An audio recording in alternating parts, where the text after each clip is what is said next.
የአዲስ ምዕራፍ ሰዓታችን ላይ ደርሰናል። የዛሬውን ባለ ታሪክ አይተን እንመለስ።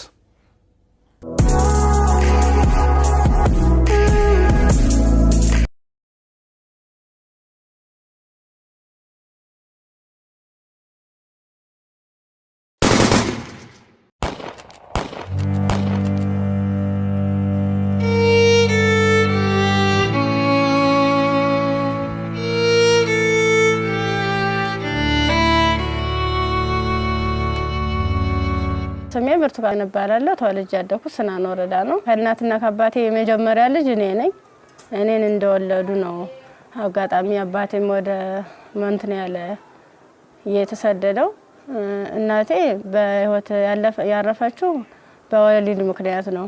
ከዚያ በኋላ ምንድነው የተደረገው? አያቴ ጋር እንዳድግ ቆየው። ከአያቴ ጋር እየኖርኩ ያለ 8 አመት ሲሞላኝ ትንሽ እሷንም ይቸግራታል። እባካችሁ ልጅትን ለሰው ልስጥ እና ፈልጉልኝ ምናምን ትላቸዋለች እሷ ማለት ነው አያቴ አሉ። በ8 አመት ያስወጥተው ወሰዱኝ። ከዚያ እሱ የሁለት ልጆች አባት ነው፣ አንድ ሴትና አንድ ወንድ እና እነሱን እያሳደኩኝ ልብስ የምሳጥብ የልጆችን ማለት ነው ካልሲ ያጥባለሁ፣ ወጥ እንድሰራ ሙያ እንድለማመድ እነሱ እያበረታታችኝ ሴትዮዋ ኢቭን በዓላት ራሱ ሲኖር ማንኛውንም ነገር ሲኖር ለልጆቹ ልብስ ሰርፕራይዝ ይገዛላቸዋል ወደ አመት ምናምን ሲመጣ። እኔ ደግሞ ሴትዮዋ ከምትለብሰው ልብስ ተቀድና ተጣጣፋጥነጥዬ ነበርኩ። እንትን ብላ በመኪና እንኳን አይሰፋም፣ እቤት ነበር በመርፌ ተሰፋው ነበር። እሱን ለብሼ እሄዳለሁ። ጫማም የተወርቁ የወደቀውን ልጆች ተጠቅሞ የጨረሱትን እሱን ሰወትት ምን ስል የባለም እንደዛው እየተማርኩኝ እያለ የሆነ ደረጃ ተሸላሚ ሆንኩኝ።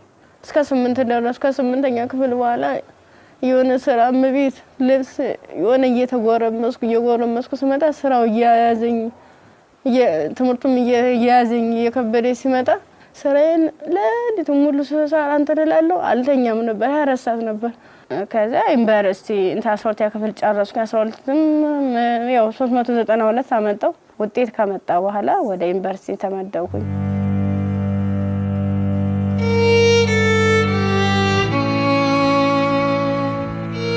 ዲፓርትመንት መረጥ በፋርማሲ ስገባ በቃ እነሱ ራሱን ማበረታታት ጀመሩ። አይዞሽ ኢቭን ደፍተር እስክሪብቶም የሃንዳውትም ሙሉ ነገሩን እየሸፈኑልኝ ነበር እነሱ ነበሩ ቢሮ ላይ ማለት ነው። አሪፍ ውጤት ነበረኝ።